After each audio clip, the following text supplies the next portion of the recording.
নমস্কার বন্ধুরা, মুনমুস কিচেন ডায়েরিতে সবাইকে স্বাগত। আমি আবার চলে এসেছি একটি রেসিপি নিয়ে। সেটি হচ্ছে সম্পূর্ণ নিরামিষ পেঁপের ঘন্ট। কি করে তৈরি করলাম চলুন তাহলে দেখে নেওয়া যাক। পেঁপের ঘন্ট তৈরি করবার জন্য আমি 3-4টে পেঁপে পরিষ্কার করে কেটে বেছে ধুয়ে আমি গ্রেট করে নিয়ে নিয়েছি। এবারে আমি গ্যাস জ্বালিয়ে প্যান বসিয়ে গরম জল দিয়ে দিয়েছি। পেঁপেটাকে আমি একটু ভাপিয়ে নিচ্ছি, খুব সামান্য আমি একটু ভাপিয়ে নেব।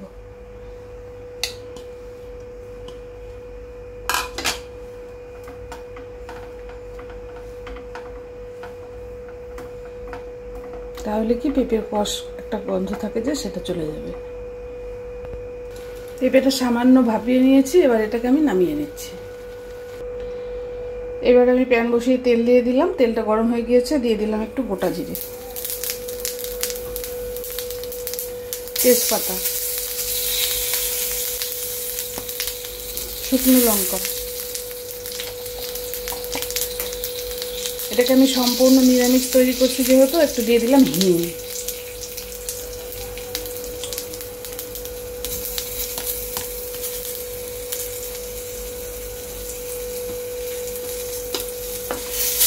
নিরামিষ রান্নাতে হিংটা বেশ ভালো যায়।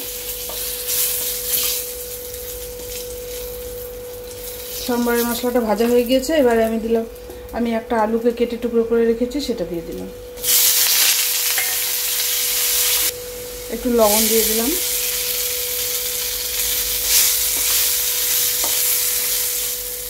আলুটা ভাজা হয়ে গিয়েছে, আমি একটা বাটিতে একটু লঙ্কার গুঁড়ো, হলুদ গুঁড়ো, ধনে গুঁড়ো, জিরে গুঁড়ো, সামান্য একটু চিনি আর একটু আদা গ্রেট করে নিয়ে নিয়েছি, সেটাকে আমি দিয়ে দিচ্ছি। জল দিয়ে ভিজিয়ে রেখেছিলাম।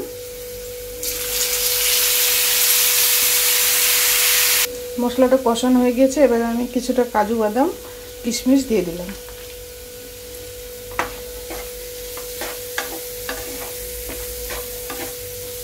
কিছুটা কাজু বাদাম, কিছুটা এমনি বাদাম, কিছুটা কিশমিশ,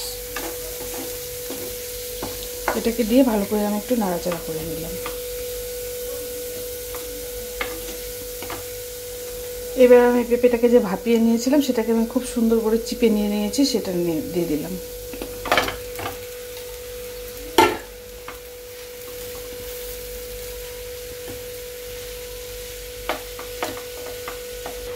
পেঁপেটাকে কষিয়ে সামান্য একটু জল আমি দিয়ে দিলাম, আর দিয়ে দিলাম কয়েকটা কাঁচা লঙ্কা চেরা।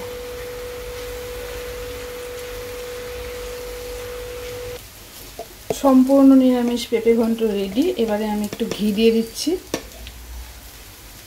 আমি 1 চামচ ঘি দিয়ে দিলাম। আর আমি 4টে এলাচ গ্যাসের উপরে রেখেছিলাম, সেটা গরম হয়ে গিয়েছে, এটাকে আমি থেতো করে দিয়ে দিলাম। এবার আমি নামিয়ে দেখাচ্ছি। দেখুন বন্ধুরা, আমার নিরামিষ পেঁপের ঘন্ট রেডি। এই রেসিপিটি যদি আপনাদের পছন্দ হয় লাইক, শেয়ার, কমেন্ট, সাবস্ক্রাইব করতে ভুলবেন না প্লিজ। সকলে ভালো থাকবেন, সুস্থ থাকবেন।